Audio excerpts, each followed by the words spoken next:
सामने धुंध पूरी दिखाई दे रही है, बिल्कुल कुछ नहीं दिख रहा है। इनहेल कर रहे हैं जब हम तो खराश आ रही है, सांस लेने में बहुत दिक्कत हो रही है। आज कुछ ज़्यादा ही बढ़ा हुआ पोल्यूशन, आज कुछ ज़्यादा है। सांस लेने में थोड़ा सा लगता ही है कि हम गलत चीज़ ले रहे हैं। आंखों में इतनी भयंकर जलन होने लग जाती कि जैसे किसी ने आपकी आंखों में तेजाब डाल दिया। ये सांसों का आपातकाल है, कुदरत से खिलवाड़ का अंजाम है।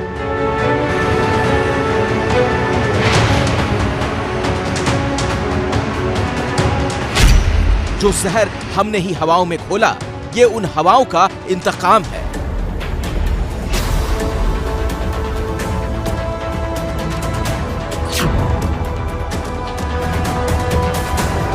प्रदूषण का जो स्तर है वो बेहद गंभीर हो गया है और लोधी गार्डन पे इस समय लोग टहलने आए हैं, मॉर्निंग वॉक कर रहे हैं और लोगों को कहना है कि वॉक करने में भी उनको परेशानी हो रही है क्योंकि जो हवा है वो काफ़ी ज़्यादा जहरीली हो गई है। ऐसे में लोग काफ़ी ज़्यादा जद्दोजहद कर रहे हैं एक एक सांस के लिए।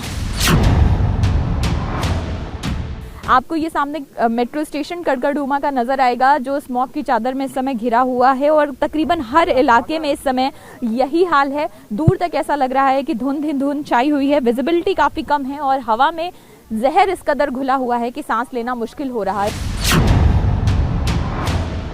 जय चौक आप देखिए तस्वीरों में सामने राष्ट्रपति भवन, लेकिन आपको वो नज़र नहीं आएगा, धुंधली धुंधली तस्वीरें नज़र आएंगी और ऐसा इसीलिए है क्योंकि यहाँ पर गाढ़ा स्मोक है, स्मोक की चादर जो है पूरी तरफ छाई हुई है और यहाँ हवा इतनी ज़्यादा जहरीली हो गई है कि आम लोगों को सांस लेने में समस्या आ रही है। मैं इस वक्त दिल्ली के गाजीपुर इलाके में हूँ। यहाँ पर सांस लेना काफ़ी मुश्किल है। इसकी दो वजह है। पहली वजह यहाँ की हवा में बदबू और दूसरा यहाँ का एयर क्वालिटी इंडेक्स। इस वक्त इस इलाके का एयर क्वालिटी इंडेक्स 282 है, यानी जो काफ़ी चिंताजनक है। आप देखिए कि कचरे के पहाड़ के पास किस तरह से स्मोग है। यहाँ की जो विजिबिलिटी है वो भी काफ़ी कम है। अलग अलग जगह,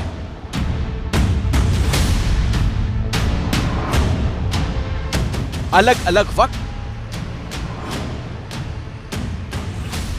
लेकिन तस्वीर एक सी। दिल्ली की हवा खराब हो चुकी है, वो फिर से गैस चैम्बर बन चुकी है। हर साल यही होता है।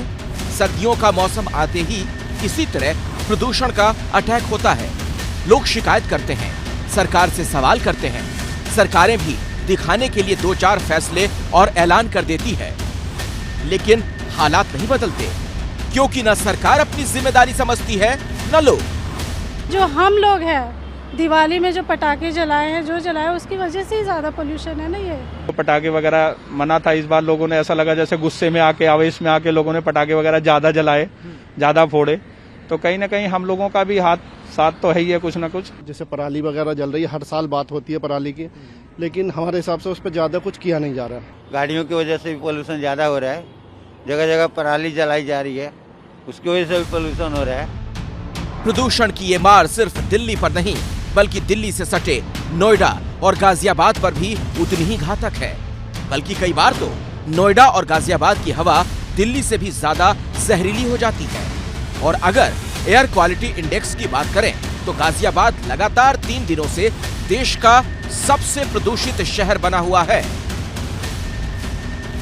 सांस लेने में दिक्कत हो रही है, खांसी जुकाम बहुत ज़्यादा बढ़ गए हैं और अन्य कई बीमारियां ऐसी हैं जो अंदरूनी है। प्रदूषण तो इतना तगड़ा है कि आंखों में जलन पैदा होती है, आंसू निकलते रहते हैं, बड़ी तकलीफ होती है। हाई लेवल पे पॉल्यूशन यहाँ फैला हुआ है दिवाली से अभी तक, और मेरा जो काम है सेल्स लाइन का है, मार्केटिंग का है, उसके चलते मेरे को आंखों में जलन, खांसी, गला सब खराब हो चुके हैं पॉल्यूशन के चलते।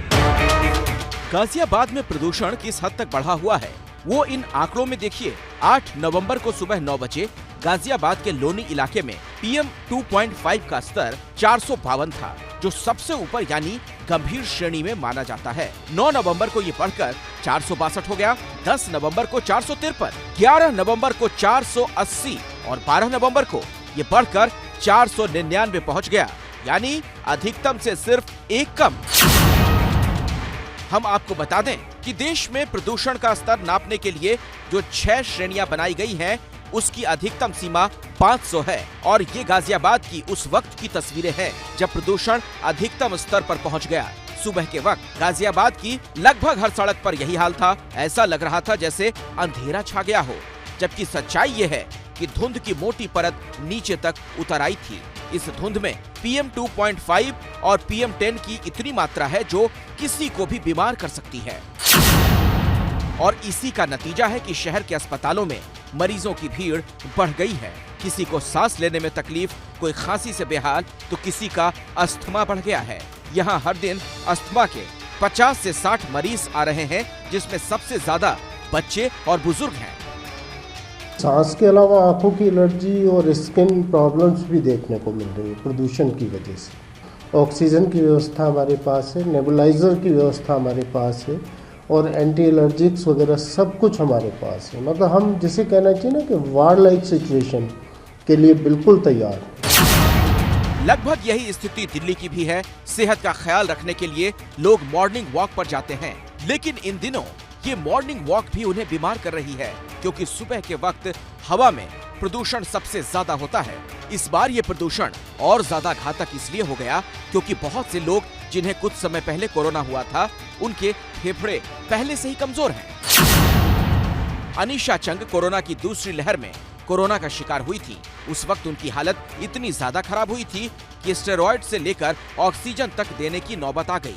उन्होंने कोरोना को हरा तो दिया, लेकिन अब प्रदूषण की मार नहीं झेल पा रही, इसीलिए फिर से अस्पताल पहुंची हैं। पोल्यूशन बड़ा है, specially over the past 2-3 weeks. Breathlessness मुझे हो गई है, चेस्ट में हैवीनेस आई है काफ़ी। इनहेलर लेने को बोल रहा, अभी लूँगी मैं, रीस्टार्ट माई इनहेलर। थोड़ा बहुत I have been breathing exercises, yoga exercises वो फिर से शुरू कर दूंगी। अनीशा जैसे बहुत से लोग इस वक्त धुंध और प्रदूषण के कॉकटेल से लड़ रहे हैं।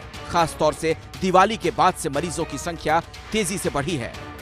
सडन इंक्रीज हुए हैं पेशेंट्स के, क्योंकि जैसे पोल्यूशन होता है तो हर साल का ही प्रॉब्लम्स है कि इसी टाइम पे जब ज़्यादा पोल्यूशन होता है तो पेशेंट की संख्या बढ़ जाती है। लेकिन ये जो पोस्ट कोविड जो काफ़ी इम्प्रूव हो रहे थे, सडनली उनके सिम्टम बढ़ने शुरू हो गए। इसी तरह अगर किसी के वीक लंग्स हैं और उसको हम प्रदूषण के अगर हम उसके एक्सपोज किया जाएगा तो डेफिनेटली उसको ज़्यादा तकलीफ होगी, क्योंकि अभी लंग्स पूरे रिकवर नहीं हुए हैं, ऊपर से प्रदूषण चल रहा है, तो ये सांस इनको ज़्यादा फूल जाता है, खांसी हो रही है, आंखों में पानी आ रहा है, नाक में पानी, ये सारे सिम्टम्स के साथ लोग हमारे पास आ रहे हैं। डॉक्टरों की सलाह है कि जैसे कोरोना के वक्त लोगों को मास्क लगाने की आदत पड़ गई थी, वैसे ही अभी भी मास्क लगाना चाहिए और जरूरी ना हो तो घर से बाहर न निकलें। यानी जिस तरह कोरोना से बचने के लिए लॉकडाउन लगाया गया था, वैसे ही अब प्रदूषण वाले लॉकडाउन का वक्त आ गया है। इन आंकड़ों को देखिए और समझिए हम ऐसा क्यों कह रहे हैं। दिल्ली के आनंद विहार में 11 नवंबर की सुबह 9 बजे हवा में PM 2.5 का स्तर 453 था, जो 12 नवंबर को बढ़कर 491 हो गया। यानी सिर्फ एक दिन में 8% प्रदूषण बढ़ा। अशोक विहार में ये बढ़त 15% की दर्ज की गई। दिल्ली के सबसे व्यस्त चौराहे ITO का AQI 11 तारीख को 410 था, जो शुक्रवार सुबह 491 हो गया। इसी तरह रोहिणी में 24 घंटों में प्रदूषण का स्तर 18% तक बढ़ गया। राजधानी दिल्ली का अक्षरधाम मंदिर है, लेकिन वो आपको नजर नहीं आ रहा होगा और उसकी वजह ये है क्योंकि धुंध छाई हुई है। सफर के मुताबिक जैसे ही हवा की गति तेज हुई है तो आसपास के राज्यों से जो पराली का धुआं है अब दिल्ली में आना शुरू हो गया है और आने वाले 2 दिनों में जो प्रदूषण का स्तर है वो और भी ज्यादा खराब होगा। और ये देखिए किस तरह से पूरी धुंध छाई हुई नजर आ रही है और ज्यादातर जगहों पर जो AQI है राजधानी दिल्ली में वो 500 के पास पहुंच चुका है। सवाल है कि दिल्ली में ये नौबत क्यों आई, जबकि हाई कोर्ट से लेकर सुप्रीम कोर्ट तक एक बार नहीं बल्कि बार बार सरकारों को ये हिदायत दे चुके हैं कि लोगों को प्रदूषण से बचाना उनकी जिम्मेदारी है। सरकार अगर इस जिम्मेदारी को समझती है तो पहले से जरूरी कदम उठाना शुरू कर देती, लेकिन हर बार होता वही है, जब हवा में जहर घुल जाता है तब सरकार की नींद टूटती है। अब हम आज से दोबारा एंटी डस्ट कैंपेन शुरू कर रहे हैं, जिससे कि जो धूल के जो कण जाते हैं वायुमंडल में उसको रोका जा सके। दिल्ली सरकार का कहना है कि प्रदूषण को कम करने की उनकी सारी कोशिशें इसलिए बेकार हो जाती हैं क्योंकि पड़ोसी राज्यों की सरकारें पराली जलाने पर रोक नहीं लगा पाती। अभी जो आंकड़े आए हैं 45,000 से ज्यादा जगहों पर अभी तक आग लगाई जा चुकी है और वो ट्रेवल करके दिल्ली में आ रही है। दिल्ली की जो भौगोलिक स्थिति है वो हवा का, जो ही हवा की स्पीड कम हो रही है वो सारा जो है स्मॉग पूरे दिल्ली के ऊपर चादर बन करके छा रहा है। ये सही है कि पराली का धुआं दिल्ली के प्रदूषण की एक बड़ी वजह है, लेकिन सिर्फ पराली ही नहीं। Centre for science and environment के ताजा सर्वे के मुताबिक 24 अक्टूबर से 8 नवंबर तक दिल्ली के प्रदूषण की सबसे बड़ी वजह गाड़ियों से निकलने वाला धुआं था। 50% प्रदूषण गाड़ियों के कारण हुआ। दूसरे नंबर पर उद्योगों से निकलने वाला प्रदूषण, फिर घरों का प्रदूषण और उसके बाद कंस्ट्रक्शन साइट और धूल की वजह से होने वाले प्रदूषण। हालांकि पिछले कुछ दिनों में पंजाब और हरियाणा में पराली जलाने के मामले तेजी से बढ़े।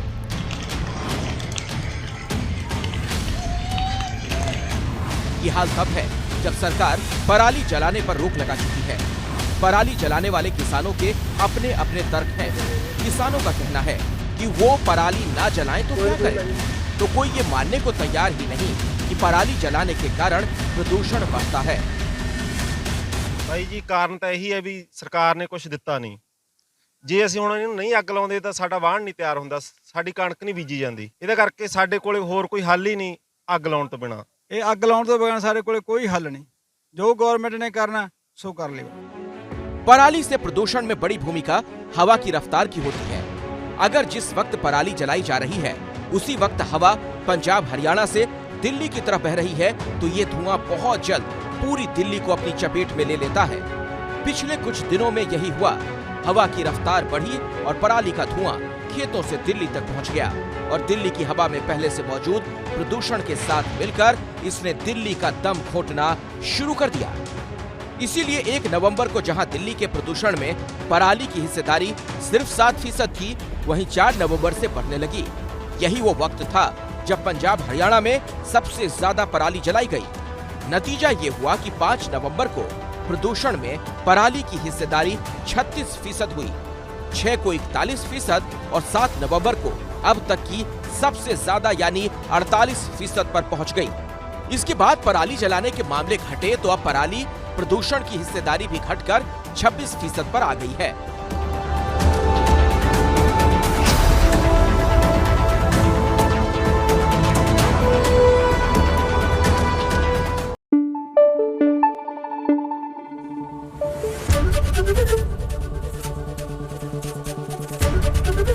एबीपी न्यूज आपको रखे आगे।